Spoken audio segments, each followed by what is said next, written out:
Hello everybody, welcome back to another video with Kat about Raid Shadow Legends! Today, we're talking about a new fusion that is coming to the game today, May 5th. It's Revenge of the 5th, if you're a Star Wars fan. So we're going to go over his kit, where I think he is going to do well, and if I'll be trying to get him. But before we do that, I've got some new stuff for you guys. There's cool things. Okay, so you know this one already. We get if you download the game using my link in the description or scan the QR code, you get Corrado Foxhunter, a legendary fabulous champion. We love him. And then at level 15, you know you get Yugo. She's great. Super disruptive healer champion. Really like her. And now, I got more for you. You ready? Once you hit level 30, you get Tagor, who I already have, and I love him. So he's from the Orcs faction. He's an epic. He's really annoying in arena and great champion. I'm really excited that I get to give you 3 champions now. So if you haven't started playing Raid Shadow Legends, now is a great time because you get 3 free champions. And also, there are the promo codes that are available. Don't forget to use in the first 24 hours of playing the game. You got to use the promo code Monkey King and get Sun Wukong. Now, the Sun Wukong promo code is only around for a bit longer. I believe it until the end of May. Yeah, Monkey King is not going to be available after May. So once it's June, you're going to have to use the promo code Get Alice instead and get Alice the Wanderer. Now, she's really good, and she's not, it's not a step down, but really, Sun Wukong is so good. Such a great character. I use him in everything. Got to do it now. You got to get Sun Wukong. Oh my god, he's going to be gone. He was my first promo code, and I love him so much. You got to get it too. Just do it. Anyway. Also, if you haven't already, please subscribe because we are at 800 subscribers now. We are doing amazing. And once we hit 1,000 subscribers, we are going to do another live stream. Last time for 500, I did the live stream where I made a 5-star rank 5 chicken in my kitchen. It was hilarious. It was great. I played Raid Shadow Legends while it cooked. So for 1,000 subscriber special, I'm going to make a feast. I'm going to make a ham. So please subscribe if you haven't already. It's a big help to the channel.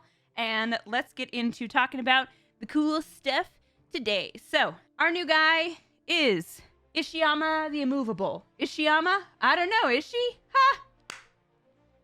I'm excited about that joke. So, Ishyama the Immovable is a fragment fusion who, so that means there's gonna be a lot of events where you get fragments of the character through the different events, and then you just piece it all together to build him. The event begins today, so you've probably already seen it in game message if you've opened your game today, but we're going to go over his kit and whether or not I will be getting him. So he's a legendary HP-based champion from the Shadowkin faction, and he has flaming balls. So that's cool. So he's an HP damage dealer, so the main point of him is to build his HP because a lot of his damage is going to be based on HP. Now that's kind of cool because it also makes him kind of a tank. Makes them hard to get rid of. But something I find hilarious here on the Hell Hades website is that they actually specifically say that you can totally ignore building accuracy in favor of his more offensive stats if you have another debuff champion on your team. And as we go through the kit, my conclusion is if you have him, it's probably a good idea to have another debuff champion because his kit really plays off of the enemy team having debuffs. So obviously you need to build him with HP and crit damage, but another reason there's no need to stack his accuracy is his passive. So getting into his kit here, whenever an enemy resists a debuff placed by the champion, the next debuff placed by this champion cannot be resisted. So it's like, all right, I'm going to give you 1. You can have 1, but the next one, I'm going to get you. And his passive also gives him an interesting thing. So I'm used to destroying max HP. I've seen, there's a lot of champions that will knock their HP down so they can't heal back their full level. This guy, for each debuff that is placed by this champion, it does increase his max HP by 3% up to 30. I haven't seen that before. It's probably something that you've seen in other champions, but I have not. I thought that was interesting. That was, frankly, the most interesting thing I found about his kit, so sorry to kind of play ahead, but his overall kit it's good. It's not groundbreaking, but it's good. He's a cool guy. I like his design, of course, but overall, I'm not super impressed, but I still want to talk about it and kind of explain. So like I said, a lot of the things that he does is based on debuffs. His A1 will attack an enemy twice, and then each hit transfers a debuff from him to the target. This is also interesting because if somebody attacks him and he has debuffs, it will automatically activate his A1, so they'll attack right back and try to get rid of those debuffs as quickly as possible. So he's got a lot of incentive to place debuffs and get rid of them. Now, I don't know if this A1, this transferring the debuff, counts as placing a debuff.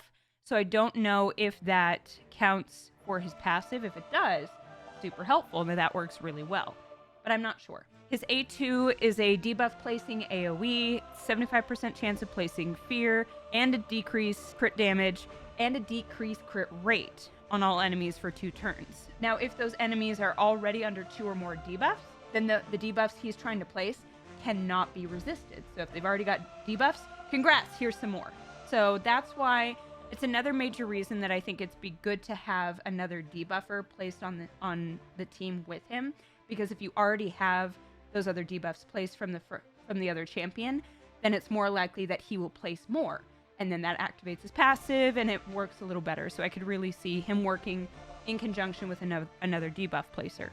His A3 will ignore 25% of the target's defense, or 50% if they're under the 2 or more debuffs. So again, we want the enemy to be under as many debuffs as possible, whether or not they are placed by him. That's the nice thing. For both his A2 and his A3, it doesn't say that they have to be placed by him. They just need to be under 2 more debuffs. So I could see that being a lot more helpful. Obviously, I'm really sick of saying the word debuff at this point, but he's a debuff nuker. His whole thing is to just glom on a bunch of damage.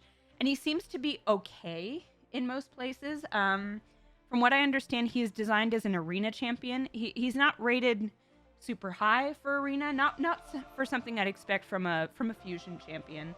I don't see him as that unique for arena, especially when we just had the fusion event for Fabian, who was crazy in arena and crazy in Doom Tower. Hell Hades has him rated fine for Doom Tower as well, and he's fine for the regular dungeons, which...